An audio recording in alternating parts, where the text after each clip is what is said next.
آپ کو ہم نے دیکھا ہے آپ فیوڈلزم کے خلاف بات کرتے ہوئے نظر آتے ہیں، ہم بھی بات کرتے ہیں، لیکن پریکٹیکلی اگر آپ کو کبھی موقع ملے قانون سازی کرنے کا تو فیوڈلزم کے خلاف کون سی ایسی اصطلاحات آپ لانے کی کوشش کریں گے کہ سندھ سے اسپیشلی جاگیردارانہ جو نظام ہے اس کو اینڈ کیا جائے؟ کیا وڈیرا لفظ جس کو ہم نے آج کل اتنا گندا بنا دیا ہے، کیا یہ لفظ اٹ سیلف خراب ہے؟ نہیں ہے. جیسے ہم سیاست، کوئی اگر منافقت کر رہا ہوتا نا، ہم کہتے ہیں یہ سیاست کر رہا ہے ہمارے ساتھ. جیسے ہم فیوڈلزم پر بات کر رہے تھے، تو کیا ایسا نہیں ہے کہ ایک عام آدمی، اگر میں بھی ہوں، اگر کوئی 4 سے 5 لوگ آ کر روزانہ میری جوتی اٹھانا شروع کر دیں، مجھے سائیں سائیں کرنا شروع کر دیں، میں آ کر گاڑی کا دروازہ کھولیں اور اس طرح کے کام کرنا شروع کریں، میرے پیچھے بھاگنا شروع کریں، تو کیا میری عادتیں خراب نہیں ہوں گی؟ میں پوچھنا یہ چاہ رہا ہوں کہ یہ جو ہمارا عام آدمی ہے، جو پیچھے ان کی گاڑیوں کے پیچھے لٹک رہا ہوتا ہے، جو ان کی جوتیاں سیدھی کر رہا ہوتا ہے،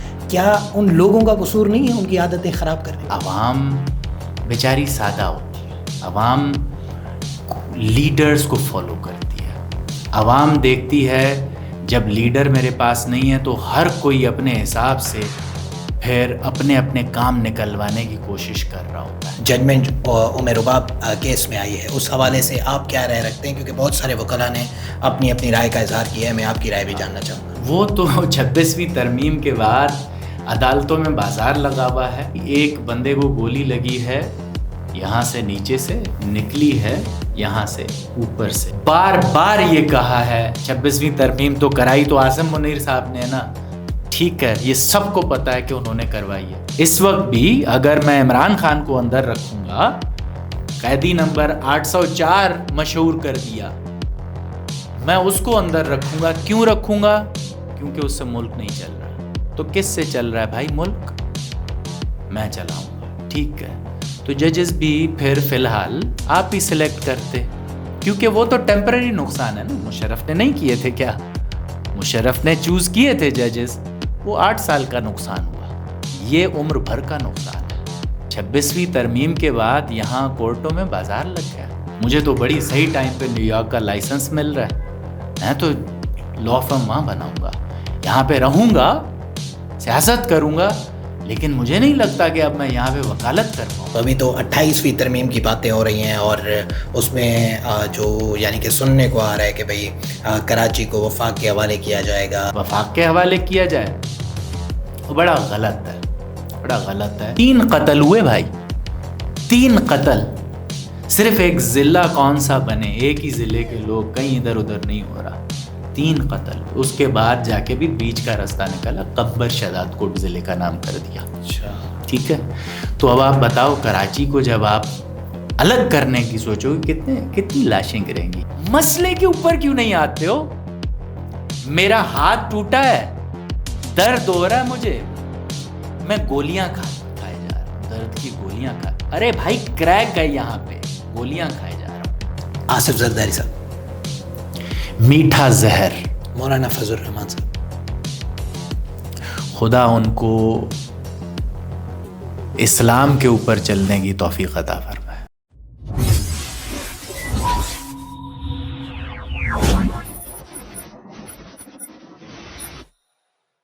السلام علیکم ناظرین محترم، آپ اس وقت دیکھ رہے ہیں شہباز ابراہیم پوڈ کاسٹ. آج اسٹوڈیو میں میرے ساتھ ایک ایسی شخصیت موجود ہیں جو ایکٹیو سیاستدان بھی ہیں اور بہترین قانون دان بھی ہیں. میری مراد جناب بیرسٹر اختر حسین جبار صاحب. سر بہت شکریہ، آج آپ نے ہمیں وقت بھی دیا اور ہمارے اسٹوڈیو میں آپ تشریف لائے. Thank you for inviting me. Sir سب سے پہلے، کیونکہ جیسے کہ ہم نے آڈینس کو بتایا آپ سیاستدان کے طور پر بھی ہمیں نظر آتے ہیں اور بہترین قانون دان کے طور پر بھی، تو پوچھنا یہ چاہوں گا پاکستان کو بدلنے کے لیے مؤثر کردار پارلیمنٹ لے سکتی ہے یا پھر عدالت؟ دیکھیں، عدالت جو ہے وہ اسٹیٹ کا ایک حصہ ہے، جو پارلیمنٹ بھی اسی اسٹیٹ کا حصہ ہے. تو اسٹیٹ جو ہے وہ 3 حصوں میں ہوتی ہے، آپ کو پتہ ہے. پارلیمنٹ کا مطلب ہے کہ لیجسلیچرز اور ایگزیکٹوز ہوتے ہیں جو گورنمنٹ میں ہوتے ہیں، اور جوڈیشری ہوتی ہے اس کا تیسرا حصہ. یہ تینوں حصے جب کوآرڈینیشن میں کام کریں گے اور ملک کی بہتری کی ذہنیت لے کے کام کریں گے تبھی بہتری ہوگی. ایسے کہ جو پارلیمنٹ ہے وہ لاز بنائے گی کہ جی ہمیں یہاں یہ خامیاں نظر آ رہی ہیں, اس کی وجہ سے, ان کی وجہ سے عوام کو یہ تکلیف ہے, وہ تکلیف ایسے دور ہو سکتی ہے کہ ہم یہ لا میکنگ کریں. پھر اس لا کو ایگزیکٹوز کا کام ہے کہ امپلیمنٹ کریں. فار ایگزامپل ایگزیکٹوز کون ہیں؟ پروونشل لیول پہ سی ایم, اس کی کیبنٹ, پھر ان کے نیچے جو بیوروکریسی ہے. جی ٹھیک ہے.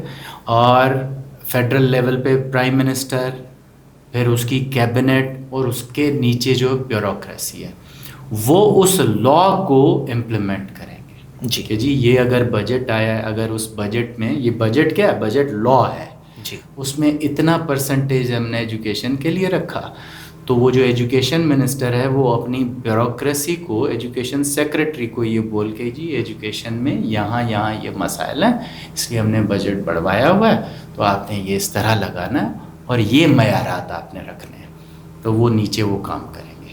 اس کے بعد جہاں پہ لا کی امپلیمنٹیشن میں کوئی مسئلہ ہو جاتا ہے, تو یہاں جوڈیشری کا کام ہوتا ہے کہ اس لا کی تشریح کر کے اس کا جو بہترین طریقہ ہے نفاذ کا, وہ سرکار کو, ایگزیکٹوز کو بتائے. جی تو تینوں جب ساتھ مل کر کام کریں گے تو پاکستان کی بہتری ہوگی. اگر یہ ہوگا کہ نہیں جی, جیسے دور چلا تھا 100 موٹو کا, کہ ہم نے تو پاور اپنے پاس رکھنی ہے تو 100 موٹو, وہاں پہ جوڈیشری ایکٹیو ہو گئی تھی کہ جی سیاستدانوں سے کام نہیں ہو رہا, ہم کریں گے. یا پھر ایک ڈیفنس منسٹری کا ایک 21ویں گریڈ کا افسر, چیف آف آرمی اسٹاف, یا CDF, اس کو چیف آف ڈیفنس فورسز کہہ رہے ہیں, وہ یہ سوچ کے بیٹھتا ہے کہ جی ملک جو ہے وہ سیاستدانوں سے نہیں چل رہا, تو پھر ہم آئیں گے.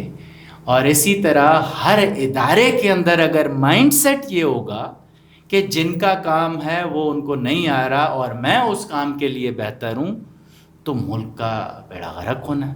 ایسا ہی ہے. ہر کوئی اپنی حدود میں رہے, جوڈیشری اپنی حدود میں رہے, پارلیمنٹ اپنی حدود میں, ایگزیکٹوز اپنی حدود میں. اس کا مطلب آسان الفاظ میں پرائم منسٹر اپنے کام کرے, چیف جسٹس اپنے کام کرے, اور جو MNAs MPAs ہیں وہ اپنا کام کرے. اور یہ جو پرائم منسٹر, اس کی کیبنٹ, اس کا جو منسٹر ہے ڈیفنس منسٹر, اس کے نیچے آتا ہے جناب چیف آف آرمی اسٹاف یا چیف آف ڈیفنس فورسز, وہ اس سے انسٹرکشنز لے, بس سب صحیح ہو جائے گا. بالکل سر, جس طرح آپ نے ابھی قانون سازی کی بھی بات کی, اس سے ریلیٹڈ میں یہ ضرور پوچھنا چاہوں گا. آپ کو ہم نے دیکھا ہے آپ فیوڈلزم کے خلاف بات کرتے ہوئے نظر آتے ہیں, ہم بھی بات کرتے ہیں, لیکن پریکٹیکلی اگر آپ کو کبھی موقع ملے قانون سازی کرنے کا, تو فیوڈلزم کے خلاف کون سی ایسی اصطلاحات آپ لانے کی کوشش کریں گے کہ سندھ سے اسپیشلی جاگیردارانہ جو نظام ہے اس کو اینڈ کیا جائے؟ لیکن جاگیردارانہ نظام یا یہ جو فیوڈل سسٹم جو ہمارے پاس چل رہا ہے, سسٹم ایز اے سسٹم کبھی بھی کوئی بھی چیز خراب نہیں ہوتی. جی, کیا وڈیرا لفظ جس کو ہم نے آج کل اتنا گندا بنا دیا ہوا ہے, کیا یہ لفظ اٹ سیلف خراب ہے؟ نہیں ہے. جیسے ہم سیاست, کوئی اگر منافقت کر رہا ہوتا نا, ہم کہتے ہیں یہ سیاست کر رہا ہے ہمارے ساتھ. جی, ٹھیک ہے. سیاست حضور پاک صلی اللہ علیہ وآلہ وسلم نے کی ہے, تو کیسے منافقت ہو سکتی ہے؟ بالکل. یہ سیاست ایک عظیم اور پیغمبرانہ جو ہے وہ عمل ہے, کام ہے. اس کو لوگوں نے خراب کیا ہوا ہے, ایسا خراب کیا ہوا ہے کہ اب وہی سیاست ہمیں لگتا ہے کہ یہ منافقت ہے. اسی طرح وڈیروں نے اتنا گند مچایا ہوا ہے, اتنا ظلم لوگوں کے اوپر ڈھایا ہوا ہے, اتنا تنگ کیا ہوا ہے, برباد کر کے رکھ دیا لوگوں کو, کہ وہ بھی ہمیں اب وڈیر کی سسٹم جو ہے یا وڈیر کی نظام جو ہے وہ خراب لگنے لگا ہے. فار ایگزامپل اگر جسٹس کوئی ہائی کورٹ کا بیٹھ کے یا چیف جسٹس ظلم کرنا شروع کر دے, تو کیا جوڈیشری خراب ہوئی؟ نہیں، جسٹس کا نظام خراب نہیں ہو سکتا. انگریز کے دور میں، حالانکہ انگریز تو ہمارے حاکم تھے تو ہم ابھی تک وہ غلامی والا مائنڈ سیٹ لے کے بڑی فخر سے مثالیں دیتے ہیں، یہ اس فخر میں نہیں دے رہا میں، لیکن انگریز کے دور میں ان جرگوں کو، وڈیر کی نظام کو انہوں نے فارمل ایک اتھارٹی دی ہوئی تھی، سیشن کورٹ تک کی ان کو پاور دی ہوئی تھی کہ جو جرگا ہو رہا ہے وہ جرگا اگر بیٹھ کے ایک وڈیرا فیصلہ کرتا ہے تو اس کی اپیل ہائی کورٹ میں داخل ہوتی تھی. آج تک یہ انڈیا کے کچھ اسٹیٹس میں چل رہا ہے. تو نظام ان اٹ سیلف تھوڑی خراب ہے، بہت سارے مسئلے مسائل حل کر دیتا ہے، میں اس کو نہیں چینج کروں گا، اس میں وہ نہیں لاؤں گا، لیکن جو آپ کے لاز آلریڈی بنے ہوئے ہیں ان کی جو نفاذت ہے اس کے لیے آواز اٹھانا بہتر عمل ہے. جب قانون اپنا کام کرنا شروع کرے گا تو یہ ظالم وڈیرے کیا کر پائیں گے؟ ہمارے علاقے میں جب کوئی کمپلیننٹ ہمارے پاس آتا ہے تب وڈیرا کیوں نہیں اس کے ساتھ ظلم کر پاتا؟ کیونکہ ہم قانون کے دروازے کھٹکھٹا کے اس وڈیرے کے خلاف قانون کو حرکت میں لاتے ہیں. قانون وہی ہے، بالکل سب کچھ وہی ہے، پولیس بھی وہی ہے، ڈی سی بھی وہی ہے، کورٹ بھی وہی ہے، جج بھی وہی ہے، وکیل بھی وہی ہے، وہی ظالم ہے، وہی مظلوم ہے. لیکن ہمارے صرف آنے سے یہ ہوتا ہے کہ قانون حرکت میں آ جاتا ہے اور وہ وڈیرا ظلم نہیں کر پاتا. تو اصل میں تو قانون کی نفاذت اصل مسئلہ ہے. اب یہ ایک نیکسٹ لیول ڈسکشن ہے کہ نفاذت تو صحیح ہونے کے بعد اب کہاں کہاں آئیڈینٹیفائی کریں کہ لوپ ہولز ہیں جہاں پہ آپ قانون کو بہتر کر سکتے ہیں. تو اس طرح تو بہت سارے قانون ہیں. فار ایگزامپل ابھی 2021 میں عمران خان حکومت نے ایک لا پاس کیا جس میں ریپ کی ڈیفینیشن میں مرد اور ٹرانسجنڈر کو بھی ڈال دیا. اس سے پہلے کیا ہوتا تھا کہ ریپ مرد یا بچے کے ساتھ یا ٹرانسجنڈر کے ساتھ ہو ہی نہیں سکتا. ارے بھائی یہ کہاں کا لا ہے؟ ریپ ہے. ان کو سزا، اگر کوئی ٹرانسجنڈر کے ساتھ ریپ ہوتا تھا یا کسی چھوٹے بچے کے ساتھ ہوتا تھا تو اس کو 377 میں ٹرائل اس کا چلتا تھا. 377 کو آج تک ہمارے ججز صاحبان سمجھ نہیں پائے کہ یہ ہے کیا. وہ بھائی والنٹری جہاں انٹر کورس ہوتا ہے یہ وہ ہے 377. اس کا مطلب یہ کہ اگر گیز ہیں، لڑکا لڑکے کے ساتھ راضی خوشی کرنا چاہ رہا ہے، یا مرد اور عورت اینل ان نیچرل سیکس کر رہے ہیں کنسینچول، اس میں لفظ لکھا ہے والنٹری، یا پھر کسی جانور کے ساتھ کوئی انسان کرتا ہے تو یہ ہوتا ہے 377. آج تک اس کو ریپ میں چلاتے ہوئے آئے ہیں. تو یہ دیکھیں انہوں نے آئیڈینٹیفائی کیا اور لا چینج ہو گیا. وہ اسی طرح فار ایگزامپل سب سے پہلا بل تو میں یہ لاؤں گا کہ بھائی یہ جو بے نظیر انکم سپورٹ ہے نا، یہ اگر 15,000 مل رہی ہے نا تو اس میں 80% انکم آتی ہے انگلینڈ کی حکومت ایڈ دیتی ہے، 20% جو ہے وہ دیتی ہے اپنا وفاق.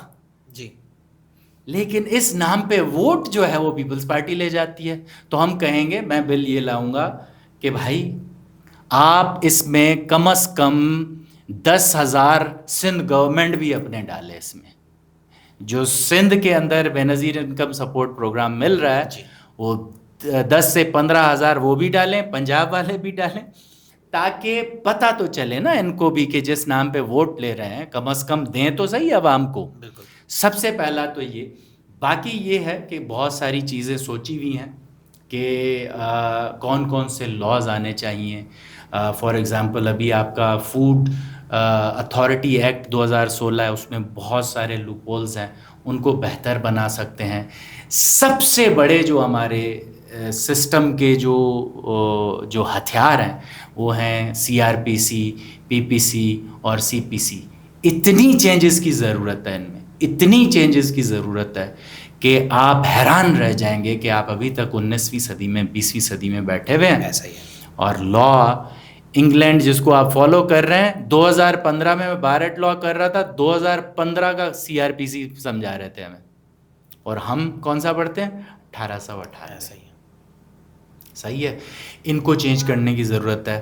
ایکسپیڈائٹ کرنا ٹرائل، سب سے بڑی جو ناکامی ہے وہ ہے آپ کے نظام کی، کہ آپ کا جسٹس کا نظام، جسٹس اگر دے بھی دے، انصاف اگر دے بھی دے، تب بھی اتنی دیر ہو جاتی ہے کہ وہ انصاف نہیں لگتا، وہ ناانصافی لگتی ہے۔ ایسا ہی ہے۔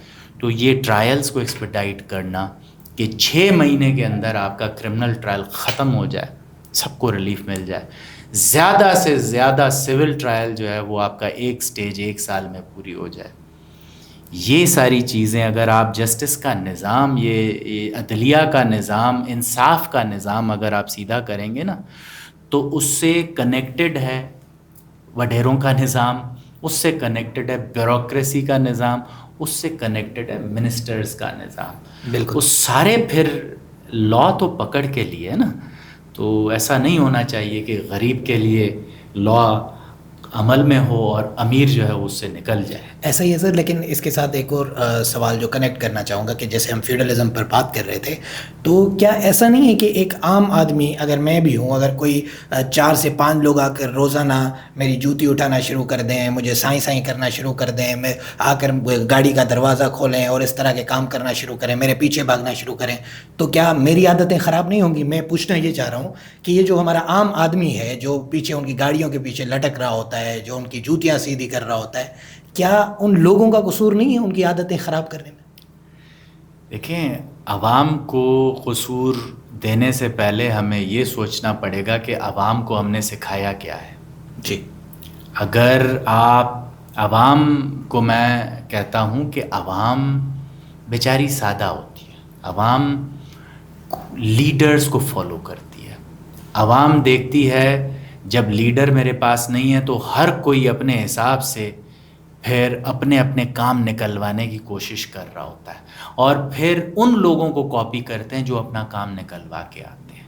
اگر دیکھا کسی نے کہ یار اس کا تو چمچا گیری سے کام ہو رہا ہے، مجھے تو کام سے مطلب ہے، عوام تو چاہے گا بھائی میں جو گھر پہ اپنے جا رہا ہوں، میرے بچے مجھ سے پوچھ رہے ہیں کہ آج آم کا سیزن ہے تو آم میرے گھر میں کیوں نہیں ہے، یا میرے گھر میں گوشت یا مرغی کب بنے گی، یا میں رات کو دودھ پی کے سوؤں یا نہیں سوؤں، یا میرا بچہ جو آج بیمار ہے، جو مرنے کی حالت میں، اس کا علاج میں کب کراؤں گا، یا پھر میں اپنی بیوی کو ایک جوڑا پہننے کے لیے، صرف گرمیوں کا موسم آیا ہے تو گرمیوں میں ایک جوڑا ایسا ہونا چاہیے جو اسے گرمی زیادہ نہ دے اور سردیوں میں اس کو زیادہ سردی نہ لگے، اس طرح کے جوڑے میں کب اس کو خرید کے دوں گا؟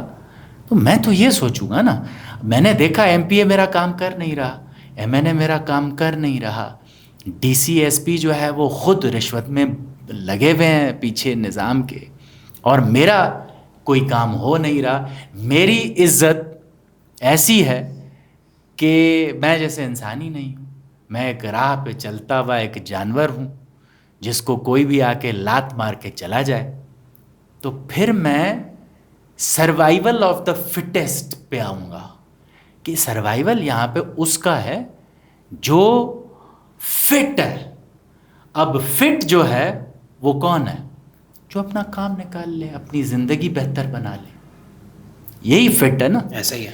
یا تو پھر آپ کے پاس لیڈرز ہوں جو آپ کو سمجھائیں، نہیں تو پھر جب آپ سمجھ نہیں رہے کسی اچھے لیڈر سے، تو آپ جو دیکھو گے وہ کرو گے، امیٹیٹ کرو گے۔ آپ انسان ہو، آپ نے جو ہے وہ ظاہر سی بات ہے، جب آدم اور حوا زمین پر آئے تھے تو انہوں نے کچھ نہ کچھ چیزیں ادھر ادھر حالات کو دیکھ کے، جو دوسری مخلوقات تھی ان کو دیکھ کر بھی سیکھی ہوں گی۔ جی۔ آپ سیکھتے ہو اس طرح۔ باقی رہی بات یہ کہ ہمارے جو لیڈرز ہیں کیا ایسے آئے ہیں جو عوام کے پاس جا کے ان کو سمجھا سکیں کہ یہ صحیح ہے یہ غلط ہے؟ بیسک ہے نا، بڑا ایک مثال میں دیتا ہوں، ہمیشہ آپ کا عوام کے اندر سب سے بڑا مسئلہ پتہ ہے کیا ہے؟ جھوٹ کا عام ہو جانا. جھوٹ ایسے بولتے ہیں جیسے جیب میں رکھے ہوئے ہیں. میں سمجھتا ہوں کہ عام عوام کا سب سے بڑا آج لیڈر قیدی نمبر 804 ہے. کیا اس نے کبھی ٹویٹر پہ یہ میسج لکھا کہ نوجوانوں جھوٹ نہیں بولنا؟ دیکھیں ان کی ہزار چیزیں اچھی اپنی جگہ. عوام اگر سننے والی بولے گی یا میرے لیڈر کو کیسے بولا، تو میں ان کو بہت ساری چیزوں میں پسند بھی کرتا ہوں، لیکن کیا کبھی مورل ڈیولپمنٹ اس لیڈر نے کرنے کی کوشش کی؟ نہیں. سب سے اچھے لیڈر نے بھی نہیں کی. تو یہ ہم لیڈرز کی پرابلم ہے کہ ہم جائیں پہلے اس عوام کو یہ سمجھائیں کہ یہ وڈیروں کے آگے پیچھے بھاگنے سے تمہاری عزت خراب ہوتی ہے، اور تمہارے کام جو ہے وہ جو اصل کام ہونے ہیں اس میں اور دیری لگ جائے گی، سسٹم اور خراب ہو جائے گا. یہ ہم جب ان کو سمجھائیں گے تب وہ سمجھیں گے. بالکل ایسا ہی. اور سر اسی ٹاپک کے ساتھ ریلیٹ ابھی جو کیس کا رزلٹ آیا یا پھر جو ججمنٹ عمر رباب کیس میں آئی ہے، اس حوالے سے آپ کیا رائے رکھتے ہیں؟ کیونکہ بہت سارے وکلاء نے اپنی اپنی رائے کا اظہار کیا ہے، میں آپ کی رائے بھی جاننا چاہوں گا. وہ تو 26ویں ترمیم کے بعد عدالتوں میں بازار لگا ہوا ہے. یہ پیسوں والی ججمنٹ ہے. میں نے اس پہ ڈیٹیلڈ اپنے بیرسٹر اختر حسین جبار کے پیج سے جی اس پہ ایک ویڈیو رکھی ہوئی ہے کہ کیا کیا لوپ ہولز ہیں، جج نے کس طرح زبردستی ایک چیز کو وڈیروں کے حق میں دیا ہے. یہ صاف صاف بتا رہی ہے وہ بات کہ جیسا آپ پیسے لے کر بیٹھے ہوئے تھے. میرا خیال ہے کہ عمر رباب صاحبہ نے یہ ووٹر لسٹ تک سپریم کورٹ میں جمع کرائی ہیں کہ یہ جو جج صاحب ہے یہ ان کے ووٹر بھی ہیں جن کے خلاف فیصلہ دے رہے تھے. تو یہ تو واضح ہے. لیکن جو سننے میں آیا ہے، شاید یہ ظاہر سی بات ہے، مجھے نہیں پتا کہ یہ صحیح ہے یا غلط، لیکن شاید 10 کروڑ روپے میں یہ ڈیل ہوئی ہے. سننے میں ہی آیا. اب اللہ جانتا ہے کہ کیا ہے. باقی جو ایک دو مثالیں مجھے، اب تو اس کو ٹائم ہو گیا مجھے انالیسس کیے ہوئے، جو ایک دو پوائنٹس مجھے یاد ہیں وہ یہ ہیں کہ جیسا آپ کہہ رہے ہیں کہ جی ایک بندے کو گولی لگی ہے، یہاں سے نیچے سے نکلی ہے، یہاں سے اوپر سے. تو اس کا مطلب یہ ہے کہ سامنے سے جو گولیاں چل رہی تھیں وہ نہیں لگ سکتی. ٹھیک ہے، کیونکہ سامنے سے اگر آئیں گی تو یہاں لگے گی، یہاں لگے گی، یہاں جہاں بھی لگے گی اس کی ڈائریکشن اس طرف ہوگی. تو وہ ٹریجیکٹری ہے نہیں زخم کی گولی کی. یہ نیچے سے اوپر آئی ہے. اب نیچے سے اوپر کیسے آئے گی؟ اس نے پھر اپنا ہی ذہن لڑایا ہے، جبکہ یہ فیکٹس موجود بھی نہیں تھے. تو وہ پھر ذہن یہ لڑایا ہے کہ یہ جو آپس میں عمر رباب کے والد تھے شاید، اور ان میں سے ایک جو مرڈرر، انہوں نے ایک دوسرے کو پکڑا ہوا تھا، یوں جھڑپا ہوا تھا. تو اس میں اس سے جو ہے وہ گن نیچے سے چلی ہے، تو انہوں نے ہی اس کو مارا ہوگا. یہ انالیسس دیکھیں.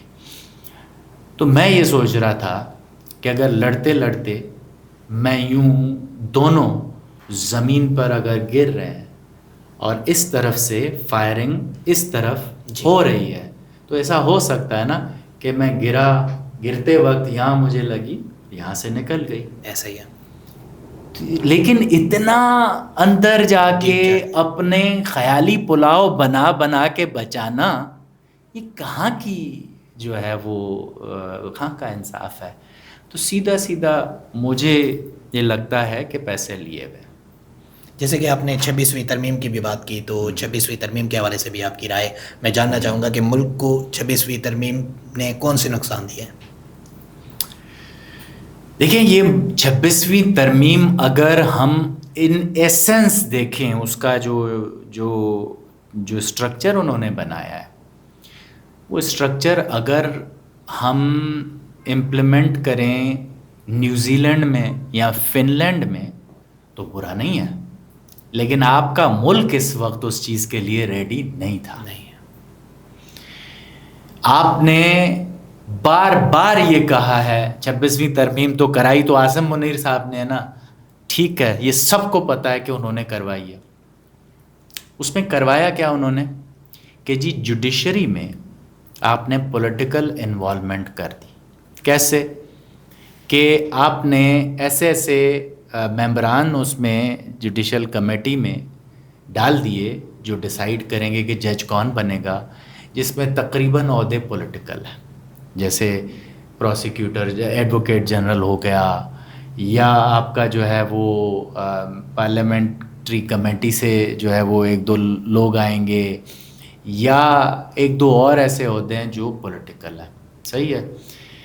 تو وہ پولیٹیکل عہدے اب آ گئے، اب وہ سلیکٹ کر رہے ہیں ججز. ٹھیک ہے.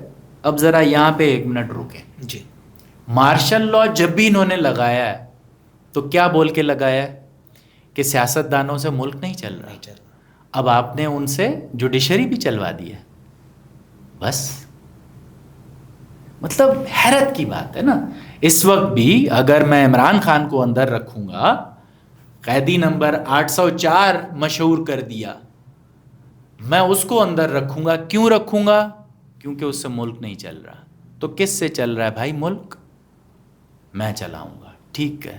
تو ججز بھی پھر فی الحال آپ ہی سلیکٹ کرتے، کیونکہ وہ تو ٹیمپرری نقصان ہے نا. مشرف نے نہیں کیے تھے کیا؟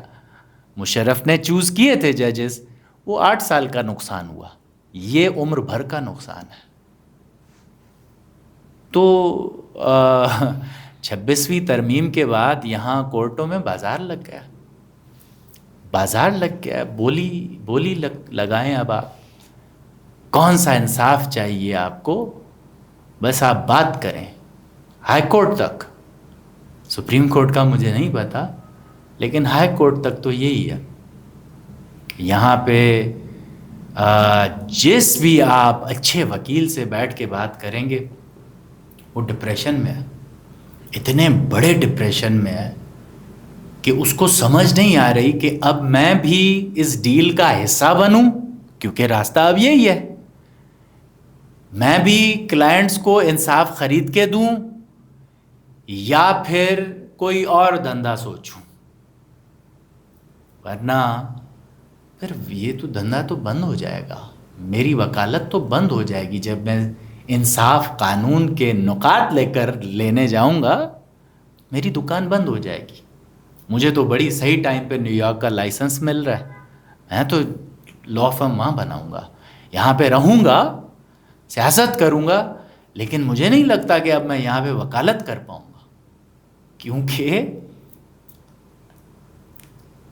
ہائی کورٹ کے ججز یار، ہائی کورٹ کے ججز.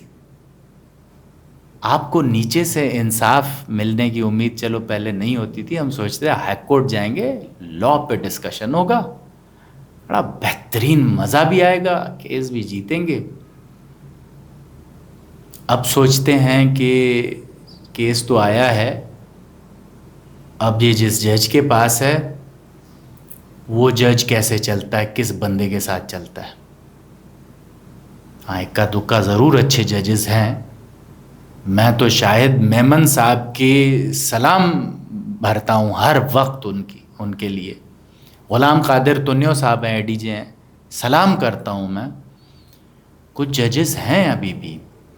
سولنگی صاحب ہیں، ایک عادل سولنگی صاحب، اور حاتم صاحب.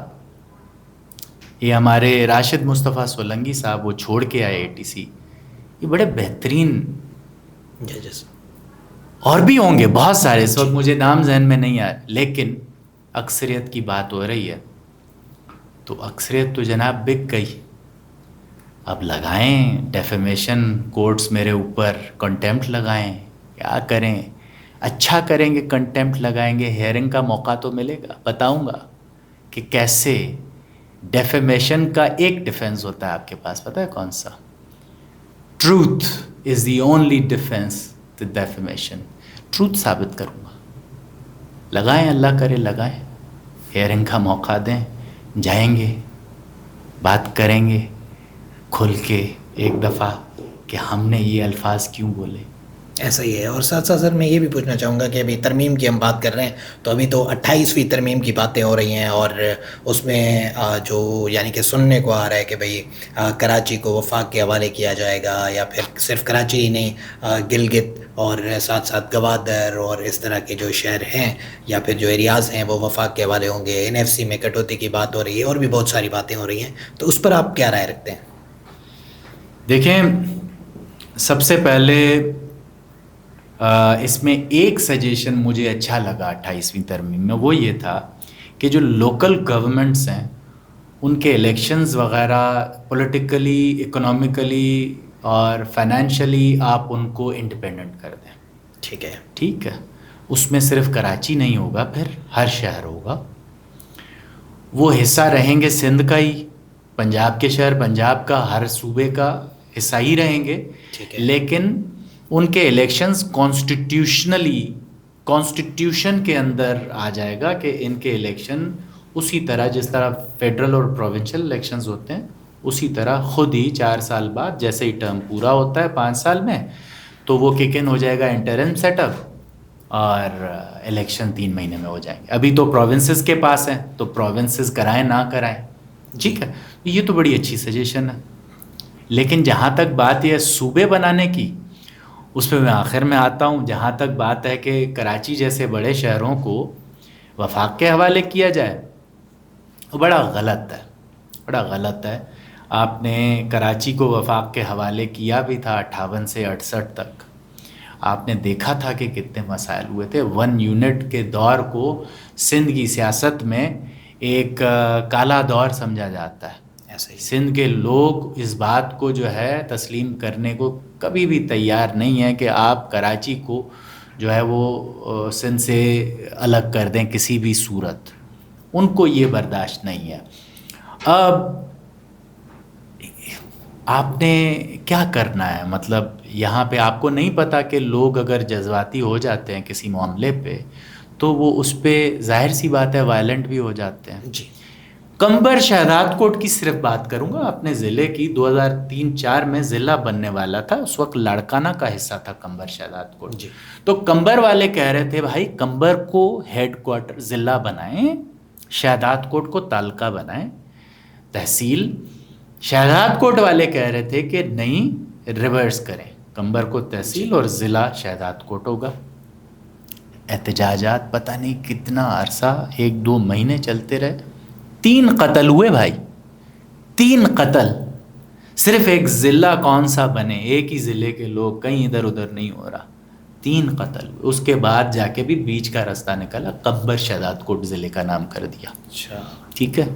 تو اب آپ بتاؤ کراچی کو جب آپ الگ کرنے کی سوچو کتنی لاشیں گریں گی. ایسا ہی ہے. یہ مطلب بولنے والے بڑے آرام سے بول تو دیتے ہیں لیکن بڑی عجیب سی بات ہے. فیڈرل ادارے جو ہیں کمپیریٹیولی سندھ سے تو بہتر چل رہے ہیں, یہ تو بات صحیح ہے. لیکن اس کا یہ مطلب نہیں ہے بھائی کہ آپ ہر چیز جو کسی اور سے نہیں چل رہی آپ اس میں آ جاؤ. یہی مائنڈ سیٹ تو آپ نے ختم کرنا ہے جس کو آپ بار بار ری امپوز کر رہے ہو کہ آپ کہہ رہے ہو جی سیاستدانوں سے ملک نہیں چل رہا, آرمی کہتی ہے ہم آ جاتے ہیں, کبھی جوڈیشری کہہ دیتی ہے ہم آ جاتے ہیں, اب وفاق کہہ رہا ہے جی ہم آ جاتے ہیں سندھ کے اندر. تو اپنی حدود میں رہنے میں آپ کو مسئلہ کیا ہے بھائی؟ کانسٹیٹیوشن بنا ہوا ہے, آئین بنا ہوا ہے, آپ اس کو فالو کرنے میں آپ کو مسئلہ کیا ہے؟ آئین کون بناتا ہے بھائی؟ آپ بناتے ہیں, MNAs بناتے ہیں آئین کو, اور وہ کس کے ووٹ سے آتے ہیں؟ وہ آتے ہیں عوام کے ووٹ سے. کیا میجورٹی عوام کی یہ چاہتی ہے, سندھ کی میجورٹی یہ چاہتی ہے کہ آپ کراچی اس کو دے دیں؟ وفاق کو نہیں چاہتی. تو کیوں آپ عوام کے وشز کے خلاف جا کے کیوں کر رہے ہو؟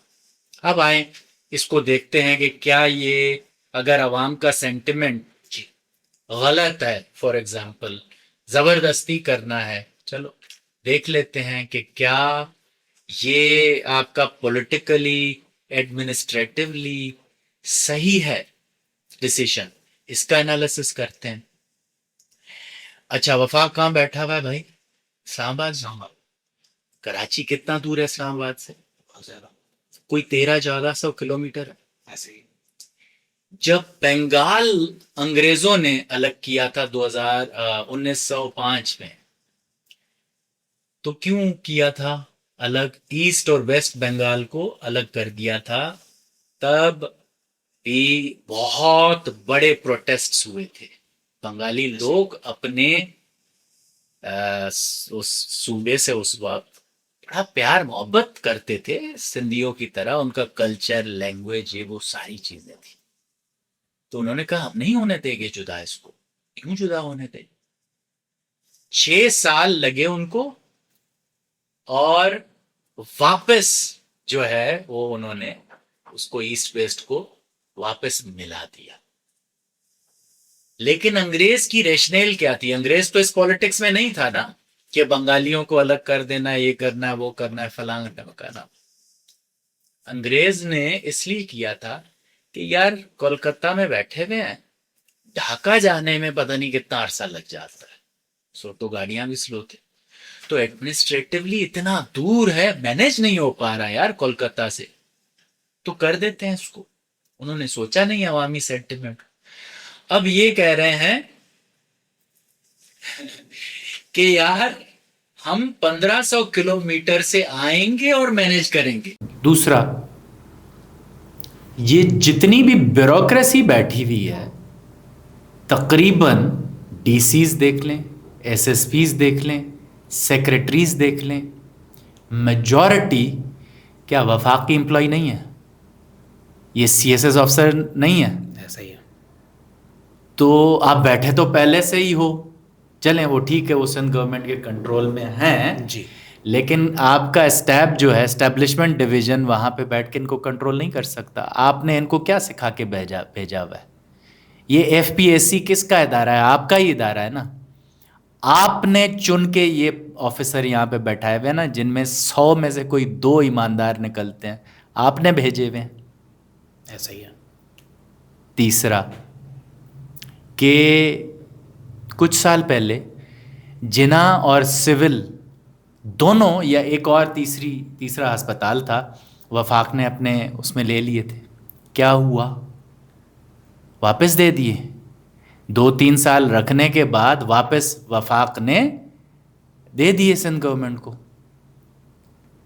اب میں یہ نہیں کہہ رہا کہ پیپلز پارٹی کوئی دودھ کی دھلی ہوئی ہے، لیکن سب سے بڑا وکٹم پیپلز پارٹی کا میں ہوں. لیکن آپ کوئی حل تو صحیح نکالیں، سمجھ تو آئے. آپ حل ایسے نکال رہے ہیں کہ عوام کے سینٹیمنٹ کو بس ایک وہ دینا ہے، خوش کرنا ہے یا غم دینا ہے، لیکن پیچھے اپنے مفاد آپ کے ہیں کہ پیپلز پارٹی کو ڈنڈا آئے گا تو یہ ہماری 28ویں ترمیم میں یا اس بات میں جو بھی ہم کہیں گے وہ کریں گے. اصل بیسیکلی یہ ڈنڈا ہے. لیکن یہ جو فائنانشیل انڈیپینڈنس کی بات کر رہے ہیں وہ بہترین ہے سجیشن کہ کراچی کا، حیدرآباد کا، لاڑکانہ کا فنڈ جو ہے یہ انڈیپینڈنٹ ہو جائے. اب بتائیں مجھے، آپ سب کو، جو بھی کراچی کا بندہ ہوگا اس کو یاد ہوگا سب سے زیادہ نعمت اللہ خان پراچا اور مصطفیٰ کمال، یہی ہے نا جی. جنہوں نے کراچی کو، اگر کوئی، مصطفیٰ کمال تو بعد میں آئے، نعمت اللہ خان پراچا جب ناظم تھے تو انہوں نے کراچی کو سجایا تھا. اور اس کے بعد پھر کمپٹیشن اتنا تھا کہ مصطفیٰ کمال کو کرنا پڑا کام کراچی کے اوپر. یہ کیسے ہوا تھا؟ یہ جب ناظم تھے نا تو فائنینشلی انڈیپینڈنٹ تھے، ڈائریکٹ ناظم کو فنڈ ملتا تھا، ایسا ہی ہے. تو خرچہ کرتے تھے. تو وہ نظام جب ختم ہوا، اسی جیسا نظام تھوڑا بہت چل رہا ہے، اتنا انڈیپینڈنٹ نہیں ہے لیکن ابھی بھی وہ چل رہا ہے. تو اس کے بعد سے ایسا کچھ خاص ہو نہیں پایا ہے. تو یہ جو فائنینشیل انڈیپینڈنس آ جائے گی، اس سے ہر شہر اپنے لیے کام کر پائے گا. یہ جو ہم کمبر شہداد کوٹ ضلع پہ لڑ رہے تھے، اسی لیے لڑ رہے تھے کہ جو ضلع کے فنڈز ہوں گے، اگر شہداد کوٹ بنے گا تو وہاں پہ آئیں گے. ایسا ہی ہے. کمبر پہ آئے گا تو وہاں پہ فنڈز آئیں گے، جہاں زیادہ فنڈز وہاں زیادہ کام. ابھی بھی یہی ہے. دونوں کی حالت بڑی بری ہے قمبر کی بھی شہزاد کوٹ کی، لیکن ان دونوں بری حالتوں میں جب آپ کمپیئر کریں گے تو قمبر قدرے بہتر ہے، کیونکہ فنڈز وہاں آتے ہیں. ایسا ہی ہے. تو یہ بھی پوائنٹ ان کا مجھے نہیں سمجھ آیا. تیسرا ہے صوبہ. جی ہم صوبہ بنائیں گے. تو دیکھیں اب یہ والی جو بات ہے نا، اس کو تو میں پیور سیاسی پوائنٹ کہتا ہوں، پیور سیاسی ہے. اس میں جو کلپریٹ ہے سب سے بڑا صوبہ بنانے کے پیچھے جو چیز ہے سب سے بڑا کلپریٹ، لیکن کلپریٹ کون ہے کون نہیں ہے اس میں بعد میں آتا ہوں. جی سب سے پہلے تو یہ ہے کہ آئیں ذرا دیکھتے ہیں کہ کیا صوبہ بننے سے مسئلے حل ہوں گے. جناب 1947 میں آپ نے یہ فیصلہ کیا تھا کہ ہم جب انڈیا سے الگ ہوں گے تو ہمارے مسئلے ہوں گے جو ہے وہ حل ہو جائیں گے. تو پھر بنگلہ دیش کو یہ تو نہیں لگا، بنگال کو، ایسٹ پاکستان کو تو یہ نہیں لگا، ان کو یہ لگا کہ نہیں نہیں نہیں نہیں نہیں نہیں جی یہ تو اب پاکستان میں مسئلہ ہے، ہم پاکستان سے الگ ہوں گے تو کچھ بہتر ہوگا. اب 80 سال بعد انقلاب آیا، ان کی گورنمنٹ میں انہوں نے چینجز کی، وہی مسئلے مسائل سارے، صرف ترقی کا ایک وہ چل رہا تھا کہ جی حسینہ واجد نے کہاں بنگلہ دیش کو ٹکے کی ویلیو کہاں پہنچ گئی ہے. تو بھائی یہ ویلیو تو آپ کی 1960s میں ایوب خان کے دور میں روپے کی بھی بہت بڑی تھی. اس سے آپ میجر نہیں کرتے کسی ملک کی ترقی اور بہتری. یہ چھوٹا دور ہر ملک میں آتا ہے. اصل جو ترقی ہوتی ہے وہ ذہنی اور اخلاقی ترقی ہوتی ہے، وہ نہ بنگالیوں کی صحیح ہے، نہ ہماری، نہ انڈینز کی. اس کے بعد سندھیوں کو لگ رہا ہے بھائی کہ ہم اب پاکستان سے الگ ہو جائیں گے تب بہتری آئے گی. اس کے بعد جب مثال کے طور پر کراچی مثال کے طور پر اگر صوبہ بن جاتا ہے یا سندھ الگ ملک بن جاتا ہے تو پھر کچھ لوگ اٹھیں گے کہیں گے یار کورنگی کے اندر جو مسائل ہیں وہ بھی الگ ہونے میں ہے. ایسا ہی ہے. پھر جو ہے نا کوئی اٹھ کے کہے گا کورنگی کے اندر جو بھینس کالونی ہے یا ادھر ہے یا نہیں، لیکن اس کا ایک محلہ اٹھ کے بولے گا ہم بھی کورنگی سے الگ ہوتے ہیں.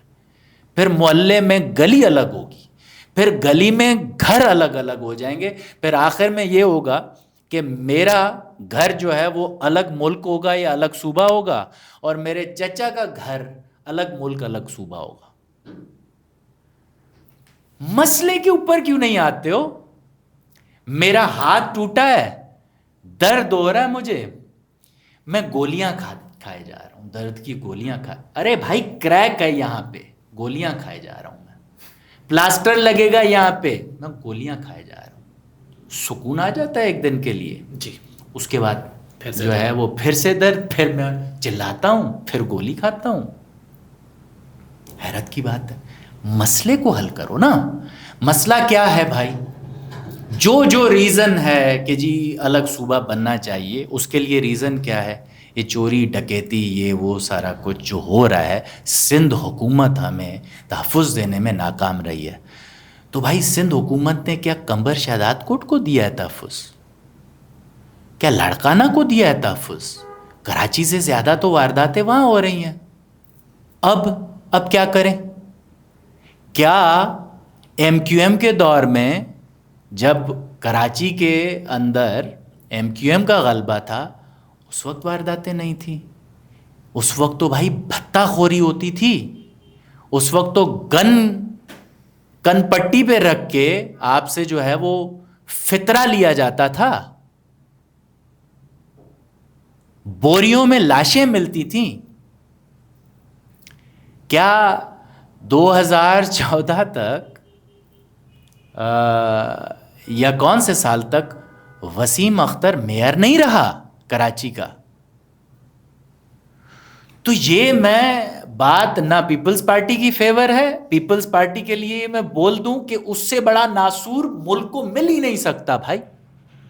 جتنے پیپلز پارٹی نے جتنا ظلم کیا ہے نا، نہ صرف کراچی کی عوام کے ساتھ بلکہ حیدرآباد، سکھر، لاڑکانہ، قمبر، شہداد کوٹ، گھوٹکی اور تھر، بدین، سانگڑ کی عوام کے ساتھ، پورے سندھ کی عوام کے ساتھ، بلکہ جب وفاق میں تھی پورے پاکستان کی عوام کے ساتھ جتنا ظلم انہوں نے کیا ہے، تاریخ لکھی گئی ہے.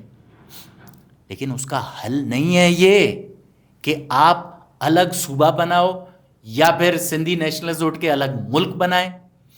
یہ حل نہیں ہے. کیا اپنا الطاف حسین کی ایک بڑی اچھی بات تھی، اس کو یہ چیز سمجھ آئی تھی جس پہ میں آنا چاہ رہا تھا، وہ یہ تھی کہ اس کو یہ سمجھ آئی کہ کراچی سے الیکشن صرف جیت کے میں سندھ حکومت تو نہیں لے سکتا، مجھے حیدرآباد جانا پڑے گا، مجھے سکھر جانا پڑے گا، مجھے میرپور خاص جانا پڑے گا. بھائی قمبر، شہداد کوٹ سے، میرے شہر سے جو پیپلز پارٹی کا گڑھ تھا اور کبھی ایم کیو ایم زندگی میں سوچ بھی نہیں سکتی تھی، کوئی اور میں نہیں سوچ سکتا تھا کہ وہاں سے کوئی سیٹ ملے گی، کاؤنسلر جیتا ہے وہاں سے ایم کیو ایم کا. اگر وہی والی پالیسی چلتی نا تو سندھ گورنمنٹ آہستہ آہستہ پھر جو ہے ایم کیو ایم ہو یعنی سکتا ہے. اپوزیشن ان کو ملتی اور اپوزیشن کے لحاظ سے کام بھی کرنا پڑتا، اچھی اپوزیشن اگر آ جائے. نہیں، میں یہ کہتا ہوں کہ گورنمنٹ میں آ جاتے ایم کیو ایم والے، سی ایم ان کا بنتا. ایسے ہی ہے. ابھی بھی کراچی کی عوام کو یہ سوچنا چاہیے کہ آپ کی کا اور ہمارا جو تحفظ ہے نا وہ ہمارے ساتھ ہونے میں ہے. کل پرسوں میں نے ویڈیو بنائی ہے، میرے سے جو ہے وہ میرے بچے سے ایک سے ڈکیتی ہوئی ہے، اس سے بائک اور موبائل چھینا ہے. میں نے ویڈیو بنا کے اپلوڈ کر دی ہے کہ یہ دیکھیں جی پولیس کا معاملہ. وہاں پہ کامنٹس آ رہے ہیں کہ یہ غیر مقامی لوگ ہیں، غیر مقامی لوگ پولیس والے، یہ سندھ پولیس والے، یہ کراچی کے باہر سے آئے ہوئے ہیں اس لیے یہ ہو رہا ہے. تو میں اگر وہ پولیس والے، ان میں ایک اردو اسپیکنگ بھی تھا، تو اگر اردو اسپیکنگ آ جائیں گے تو پھر یہ ڈکیتیاں ختم ہوں گی. مطلب لاہور میں ڈکیتیاں نہیں ہیں یا نہیں تھیں، مطلب لاہور میں تو بھائی پنجابی بیٹھا ہوا ہے، اسلام آباد میں بیٹھا ہوا ہے، ٹھیک ہے، پشاور میں پٹھان بیٹھا ہوا ہے، تو کیا پشاور میں نہیں ہے؟ کوئٹہ میں بلوچ بیٹھا ہوا ہے، تو وہ نہیں ہے. حیرت کی بات ہے نا. غیر مقامی مقامی کا جو فرق لائے ہیں وہ یہ ایم کیو ایم والے لائے ہیں. ان کی سیاست کا محور ہی یہی تھا کہ کام کچھ کرنا نہیں ہے لیکن حکومت میں ضرور رہنا ہے. تو پھر اس کا جو ہے وہ کیا ہے طریقہ کہ ان کے اندر ڈر پیدا کر کے رکھو کہ جب سندھی آئے گا تو تمہارے ساتھ ظلم ہوگا. اور وہ آہستہ آہستہ اپنے ساتھ جو بھی ہونے والا ظلم ہے اس کو یہ سمجھ رہے ہیں اس لیے ہے کیونکہ یہ سندھی ہمارے اوپر بیٹھا ہوا ہے. جبکہ سب سے زیادہ ظلم جو کیا ہے کراچی کے لوگوں کے اوپر وہ ایم کیو ایم نے کیا ہے، اور ایم کیو ایم جو ہے وہ پریڈومیننٹلی اردو اسپیکنگ ہے. سب سے زیادہ ظلم انہوں نے کیا ہوا ہے. تو یہ بڑا غلط طریقے پہ سے ان کو، کراچی کی عوام کو یہ بڑا غلط گائیڈ کیا ہوا ہے. ایسا نہیں ہوگا کہ کوئی اردو اسپیکنگ آ کے آپ کے مسئلے حل کر دے گا. نہیں. کیا ایسا نہیں ہے کہ اردو اسپیکنگ فیملیز کے اندر گھر میں ساس بہو کے ایشوز نہیں ہیں؟ تایا اور چچا کے بیچ میں ایشوز نہیں ہیں؟ کیا سسرال والوں کے ایشوز نہیں ہیں؟ کون سا ایشو نہیں ہے؟ کیا جو ہے وہ ڈکیت یہ سوچ کے کرتا ہے کہ میں کیونکہ میں سندھی ہوں تو میں ڈکیتی کروں گا؟ یا جو ہے وہ چور یا خونی یا ہیرون بیچنے والا یہ کون ہے؟ ان کی زبان پہ کیوں جاتے ہیں ہم؟ بھائی مسئلہ ہے، مسئلہ ختم کرو نا، زبان پہ جانے کی کیا ضرورت ہے؟ میں نے دیکھا ہے کہ یہی وجہ ہے کہ پھر ہم ایک ہو کر کسی مسئلے پر آواز بھی نہیں اٹھاتے نہیں ہیں. اور جو ہے وہ کراچی کے اوپر تقریباً غلبہ رہا ہے ایم کیو ایم کا یا ان کے کچھ فریکشنز کا، اور پھر کراچی کے باہر کے علاقوں پہ غلبہ رہا ہے سندھ حکومت کا. اب پھر ایک سوال اور آتا ہے کنسرن کراچی کی عوام کا جو اردو اسپیکنگ ہے وہ یہ کہتے ہیں کہ دیکھیں سندھ سے ہمیں الگ اس لیے ہونا ہے کیونکہ ان کے ووٹ جو ہیں وہ ووٹ دیتے ہیں مثال کے طور پر حافظ نعیم کو کے کسی ہاں امیدوار کو، اور میئر جو ہے بن جاتا ہے مرتضیٰ وہاب. تو بھائی تو کمبر شہزاد کوٹ میں بھی یہی ہو رہا ہے, لوگوں نے ووٹ مجھے دیے تھے, جیت گیا چاچا.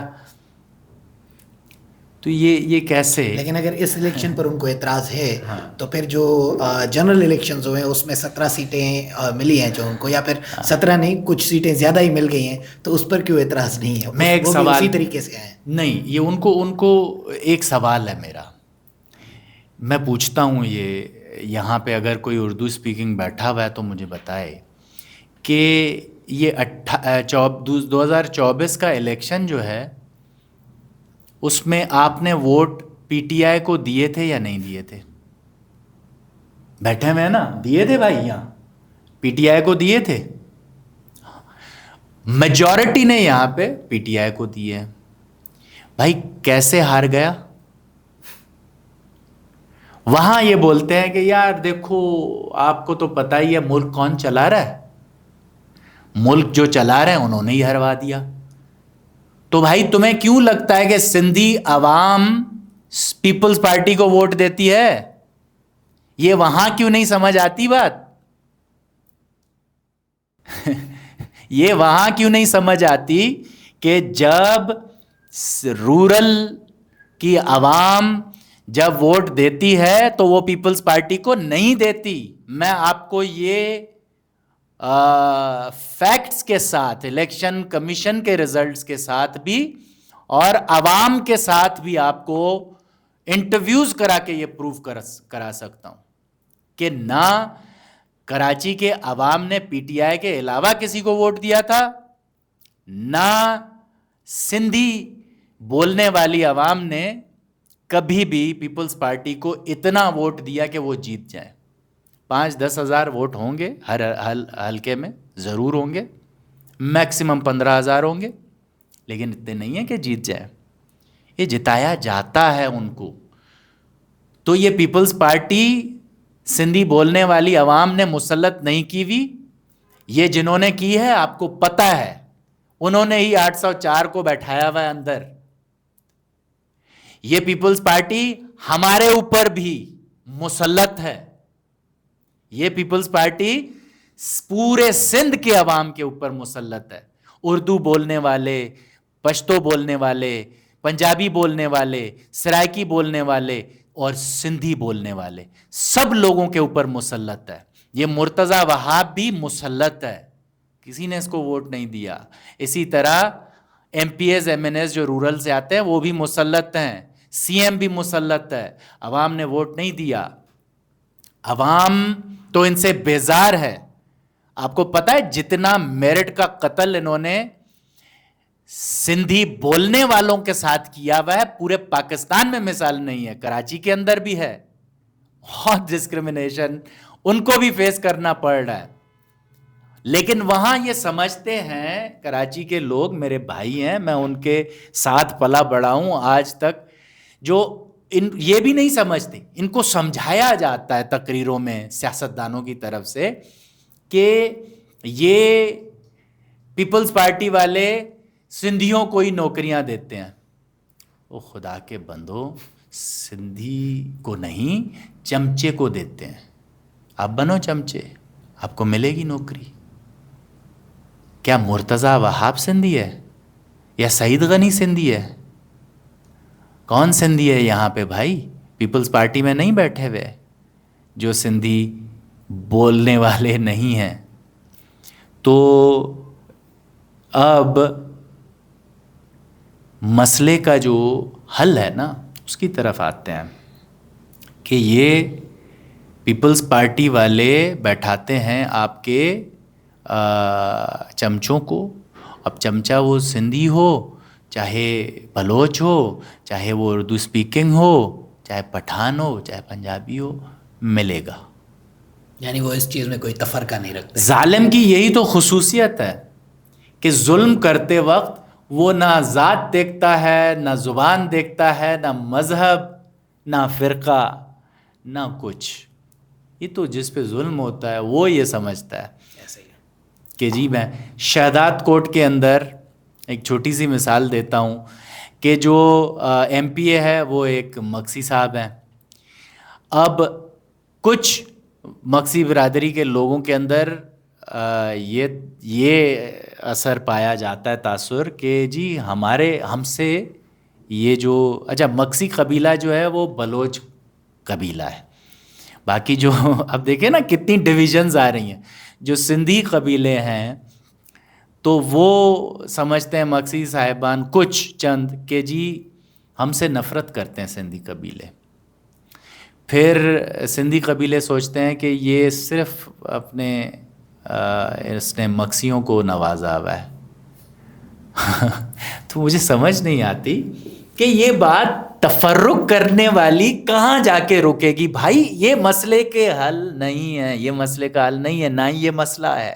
مسئلے کا حل یہ ہے کہ میرٹ کا جو قتل ہو رہا ہے نا وہ آپ کے ساتھ بھی ہو رہا ہے، سندھی بولنے والے کے ساتھ بھی ہو رہا ہے، وہ پنجابی بولنے والے کے ساتھ بھی ہو رہا ہے، پشتو بولنے والے کے ساتھ بھی، سب کے ساتھ ہو رہا ہے. لیکن سب سے زیادہ سندھ کے اندر سب سے زیادہ یہ مسئلہ ہو رہا ہے سندھی بولنے والے کے ساتھ. ایس پی ایس سی میں آپ اسٹیٹسٹکس دیکھو گے نا، جتنے لوگ جا کے بیٹھتے ہیں تو آپ حیران ہو جاؤ گے کہ کتنے بیچارے بچے آتے ہیں میرٹ والے، ان کی میرٹ کا قتل کر کے اپنے چمچوں کو بیٹھا دیتے ہیں. ایسا ہی. تو آپ کے ساتھ جو مسئلے ہیں اردو بولنے والوں کے ساتھ اور جو سندھی بولنے والوں کے ساتھ مسئلے ہیں وہ ایک ہی ہیں. سندھی بولنے والے بھی آپ کو یہی بتائیں گے کہ بھائی ہمارے ساتھ یہی ظلم ہے جو آپ کے ساتھ ہے، تو پھر بیٹھے ہوئے کیوں نہیں ہو ایک ساتھ؟ ہاں 2007 میں حکومت نے ٹرین چلائی تھی سمجھوتا ایکسپریس انڈیا کے ساتھ. کیوں بھائی؟ کیونکہ ہم نے انڈیا کے ساتھ تعلقات بہتر کرنے ہیں، تو لوگوں کا ایک دوسرے سے ملنا جلنا ان تعلقات کو بہتر کرے گا. People to people contact. یہاں پہ بیٹھے ہوئے سندھ میں آپ سندھی مہاجر پیپل ٹو پیپل کانٹیکٹ نہیں کر رہے، شادیاں اتنی زیادہ نہیں ہو رہی آپس میں، روزانہ یا ویکینڈز پہ دعوت پہ ایک دوسرے کو بلا کے نہیں بیٹھ رہے، بیٹھ کے سیاست پہ بات نہیں ہو رہی. کبھی میں نے جو ہے ہمارے دوست جب ہم بیٹھتے ہیں آپس میں، سندھی مہاجر یہ وہ سب جب بیٹھتے ہیں تو ہم ایک دوسرے کو سمجھ چکے ہیں. ہم جب بات کرتے ہیں تو ملک کی سیاست پہ اوور آل جنرلی بات کر رہے ہوتے ہیں، لیکن میجورٹی عوام جب بیٹھتی ہے تو ان کے بیچ میں پھر یہ یار تمہارے جو ہے نا وہ پیپلز پارٹی تمہاری، پھر وہ تمہاری ایم کیو ایم ارے بھائی نہ وہ ایک دوسرے کے ساتھ ملے ہوئے ہیں پارٹیز والے، نہ وہ تمہارے جو ہے وہ دوست ہیں، نہ وہ ہمارے دوست ہیں. وہ آپس میں دوست ہیں. اور ظالم جو ہے یہی ہوتا ہے کہ اس دنیا بھر میں، نہ صرف کراچی میں یا پورے پاکستان میں بلکہ دنیا بھر میں، ہمیشہ کہتا ہوں قومیں، زبانیں بولنے والے یا فرقے یا ان کو آپ کوئی بھی نام دیں، وہ دو ہیں، ایک ظالم ہے دوسرا مظلوم ہے. ظالم بہت کم ہے لیکن بہت مضبوط ہے کیونکہ ظالم آپس میں ملا ہوا ہے. Peoples Party, M Q M اور پی ایم ایل این یہ ساری آپس میں ملے ہوئے ہیں. مظلوم 99% سے بھی زیادہ ہے لیکن کمزور کیونکہ الگ الگ ہے. تو ہم آج زبان کی بات پر، پھر زبان کے اندر اردو اسپیکنگ کے اندر ہی کیا شیعہ سنی اور باقی فرقوں کے اوپر نہیں ہیں آپ ڈیوائیڈڈ. اس کے بعد پھر جو ہے وہ آپ مسجدوں تک ڈیوائیڈڈ ہیں جی کہ جی میں تو فلاں مسجد میں نماز پڑھوں گا، فلاں جو ہے نا وہ مولوی مجھے یار یہ وہ. کیا آپ جو ہے وہ اس بنیاد پہ نہیں ہے آپ کے اندر کہ یہ جی اپنا وہ ہے بہاری ہے اور میں جی لکھنوی ہوں؟ نہیں ہے. کیا پھر سٹیٹس نہیں ہے؟ کیا ڈیفینس والا اردو بولنے والا یہ لالو کھیت والے اردو بولنے والے کو اپنے جیسا سمجھتا ہے؟ تو یہ تفرقات جو ہیں یہ لوگوں نے دیے ہوئے، آپ کے لیڈران نے آپ کو دیے ہوئے، ایسا ہی ہے. یہ مسئلے نہیں ہیں. آپ ان کو ختم کرو. مسئلے کا حل یہی ہے کہ آپس میں بیٹھو، پیپل ٹو پیپل کانٹیکٹ کرو. اگر آپ کے فرقے کے لیول پہ جو ہے وہ ہے تفرق ہے تو دوسرے فرقے کے ساتھ بیٹھ کے باتیں کرو، سمجھ جاؤ گے ایک دوسرے کو. قبیلے کے بنیاد پر ہے تو دونوں قبیلے بیٹھ کے آپس میں باتیں کرو، کھانا کھاؤ، دوستیاں رکھو، رشتہ داری کرو. اگر وہ لسانی بنیاد پر ہے تو بیٹھو، باتیں کرو، کھانا کھاؤ، شادیاں کرو. تب جا کے سمجھ آئے گا، تب جا کے آپ کو سمجھ آئے گی یہ چیز کہ یار یہ تو مسئلے تو سارے کے سارے سب کے ساتھ ہیں، صرف میرے ساتھ نہیں ہیں. تو جب سب کے ساتھ ہیں تو میں اس کو الگ کر رہا ہوں تو اس کا فائدہ کس کو مل رہا ہے؟ ظالم کو مل رہا ہے. جب مظلوم الگ الگ ہے تو فائدہ اٹھا رہا ہے ظالم. آپ لڑے ہوئے ہو کبھی قبیلے کی بنیاد پر، کبھی لسانیات پر، کبھی فرقے پر، کبھی مذہب پر، کبھی کس بنیاد پہ، کبھی کس بنیاد پہ. آپ انہی چیزوں پہ فوکسڈ ہو اور اس ڈسٹریکشن کی وجہ سے ظالم آپ کے فنڈز کے اوپر بیٹھا ہوا ہے. تو میں یہ کہوں گا سندھی بولنے والوں اور اردو بولنے والوں اور پشتو بولنے والوں اور پنجابی اور سرائکی بولنے والوں کو کہ ساتھ ملو اور ساتھ مل کے پیپلز پارٹی سے چھٹکارا حاصل کرو. آپ کا چھٹکارا اور ہمارا چھٹکارا اس بات پہ نہیں ہے کہ سندھی، پنجابی، اردو بولنے والے اور پشتو، بلوچ آپس میں لڑنا شروع کر دیں کہ یہ بلوچ ہے، یہ سندھی ہے، یہ ماجر ہے، یہ پٹھان. بالکل. آپ پاکستانیت پہ آؤ، پاکستانی بنو. پاکستانی بن کے اس میں پھر آپ کو ہر کسی کو برداشت کرنا ہوگا. آپ کو ہر مذہب کو عزت دینی ہوگی، اس کے ساتھ اٹھنا بیٹھنا ہوگا. ہر فرقے کے ساتھ یہی کرنا پڑے گا. ہر زبان بولنے والے کے ساتھ آپ اٹھیں گے بیٹھیں گے. اور ہر جو بھی قبیلہ کسی بھی بنیاد پہ آپ کی ڈفرینسز ہیں ان کے ساتھ بیٹھ کے یہ معاملات کو حل کرنا پڑے گا. باقی تو یہ ساری سیاسی ڈسکشنز ہیں، 28ویں ترمیم، 29ویں، 30ویں، 31ویں، 32ویں، 33ویں، 34ویں، 40ویں، 50ویں، 100ویں. ایسا ہی. عوام تو ظلم کے اندر ہے. پہلی امینڈمنٹ پہ تھی اور 100 پہ بھی ہوگی. اچھا سر، میں ضرور چاہوں گا کہ ہم اپنے وکیل بھائیوں کے لیے بات کریں. اور کراچی بار ایسوسی ایشن میں آپ نے دیکھا ہے کہ ابھی الیکشن بہت دیر سے نہیں ہو رہے. ابھی بھی ڈیٹ جو ہے وہ ملی ہوئی ہے کہ 11 جولائی کو شاید ہونے والا ہے الیکشن. لیکن اب جو ہم نے دیکھا ہے، پہلے لوگ پہچانے جاتے تھے کہ بھئی یہ کراچی بار ایسوسی ایشن کا وکیل ہے. اب وکیل جانے جاتے ہیں، بھئی یہ پیپلز پارٹی کے وکیل ہیں، یہ پی ٹی آئی کے وکیل ہیں، یہ نون لیگ والے وکیل ہیں. تو یہ تفرقہ وکیلوں میں کیوں آیا ہے اور الیکشن نہ ہونے کا ذمہ دار کون ہے؟ دیکھیں، میرا خیال ہے کہ گروپس تو ہمیشہ سے وکلا کے اندر پارٹی والے تھے. پہلے اتنے زیادہ پرومیننٹ نہیں تھے. اب جو ہے وہ زیادہ پرومیننس آتی جا رہی ہے کیونکہ پیپلز پارٹی نے پچھلے چند سالوں میں بہت زیادہ عمل و دخل شروع کر دیا ہے بار پولیٹکس کے اندر. اور اس کی وجہ یہ ہے کہ ان کو آہستہ آہستہ یہ ریئلائزیشن ہوئی ہے کہ وکیل ایک بہت بڑی پاور بنتا جا رہا ہے. اور سارے ادارے تو ہمارے کنٹرول میں ہیں لیکن وکیل نہیں ہے.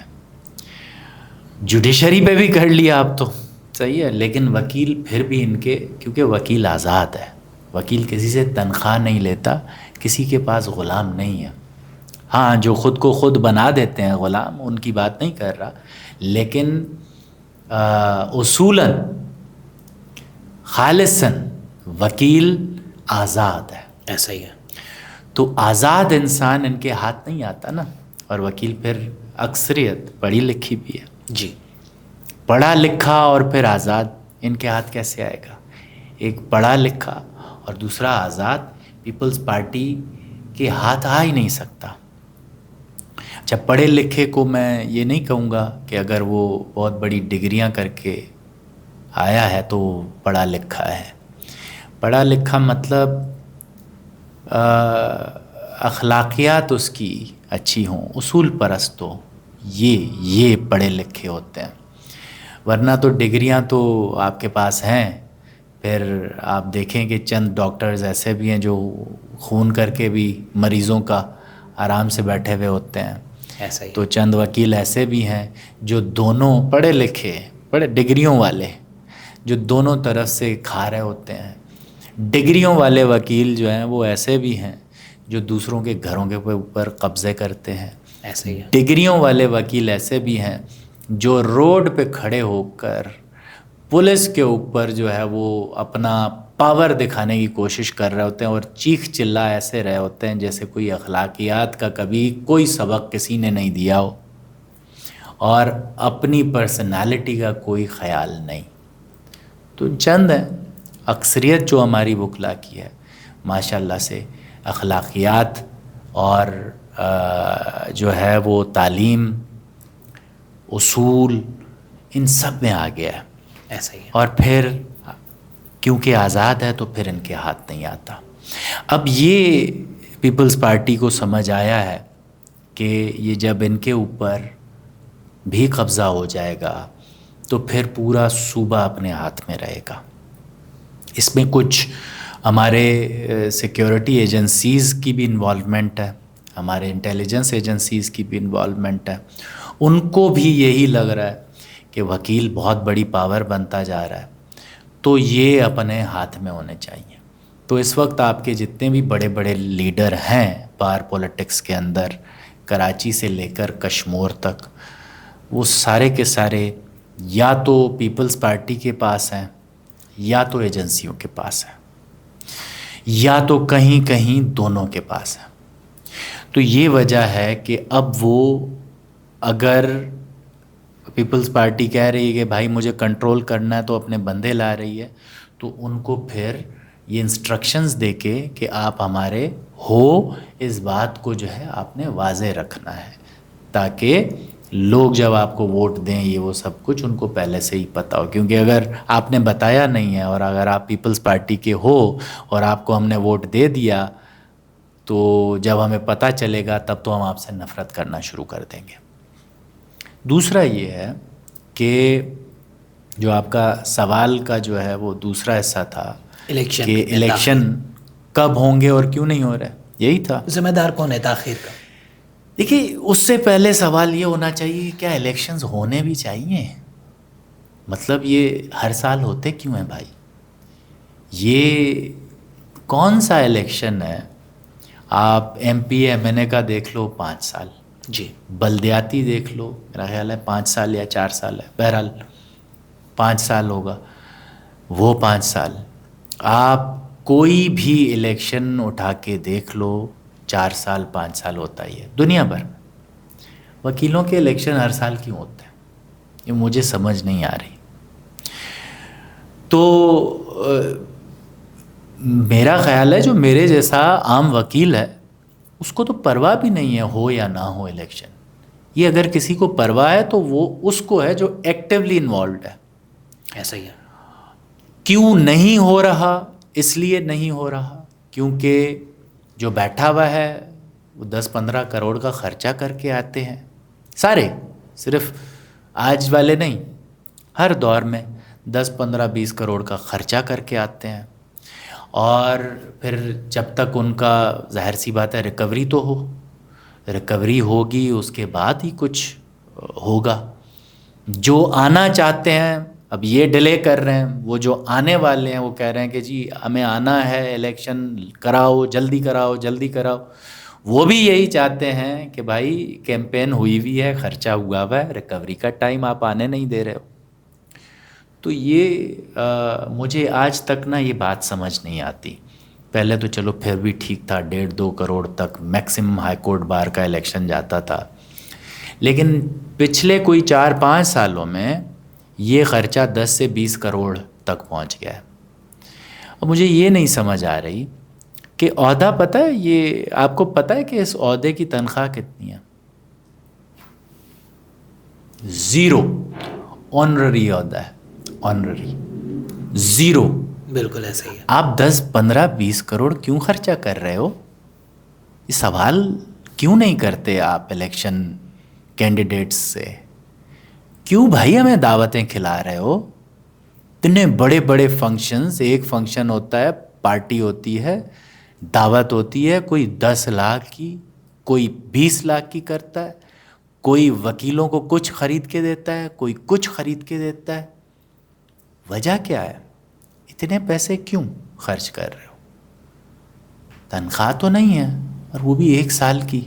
بالکل. تو مجھے یہ کوئی سمجھائے، میں بڑا سمجھنا چاہتا ہوں اس کو، کہ یہ وکیلوں کے الیکشن میں اتنے خرچے آپ کیوں کر رہے ہو؟ مطلب M P M N S سے بھی یہی میرا سوال ہوتا ہے کہ آپ کی تنخواہ کوئی 1.5 لاکھ سے اوپر کی ہے نہیں، وہاں پہ آپ 20 سے 25 کروڑ خرچہ کر رہے ہو، کیوں؟ وجہ کیا ہے؟ تو جواب تو سمجھدار سمجھ جاتا ہے. ایسا ہی ہے. پھر کچھ کہتے ہیں کہ جی وہ عہدے کے ساتھ کیسز بڑے بڑے آتے ہیں تو بڑی بڑی فی ہوتی ہے اور یہ وہ. چلو ٹھیک ہے، میں اگر اس بات کو اگر تھوڑی دیر کے لیے مان لوں کر بھی لوں. تو اس کیس میں سب سے زیادہ فی کیا لیتے ہوں گے؟ کوئی 2 کروڑ. سال میں اتنے بڑے کیسز زیادہ سے زیادہ کتنے آتے ہوں گے؟ کوئی مطلب 2، چلو 5 لگا لو، جی 7 8 لگا لو، 10 لگاؤ تب بھی آپ بریک ایون پہ ہو. پھر آپ کے خرچے بھی تو ہیں، فارم بھی تو چلا رہے ہو. ایسا ہی ہے. پھر آپ اتنا بڑا وہ سارا کچھ کر رہے ہو، الیکشن کیمپین کے علاوہ بھی تو آپ کے خرچے ہیں نا. بالکل. پھر تو کمایا تو کچھ نہیں پھر بھی. تو اصل مسئلہ یہ ہے کہ جتنے باہر کے فنڈز آتے ہیں، ایک وہ، اور پھر گورنمنٹ سے جتنے بھی فائدے لینے ہیں وکیلوں کے لیے، وہ وکیلوں کو پتہ ہی نہیں ہوتا، پیچھے سے ہی ہڑپ ہو جاتے ہیں. یہ ٹھیکے ہیں، آپ کے کانٹریکٹس ہیں، کبھی کینٹین کا دے دیا، کبھی ادھر کا، کبھی ادھر.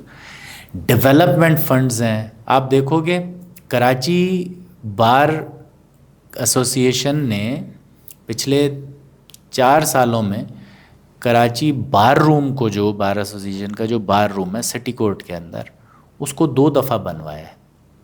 اب ایک چیز پہ آپ نے 1.5-2 کروڑ ایک دفعہ خرچ کیا، اور اگلے سال ہی نئی مینجمنٹ آئی، انہوں نے 1.5-2 کروڑ الگ سے خرچ کیا.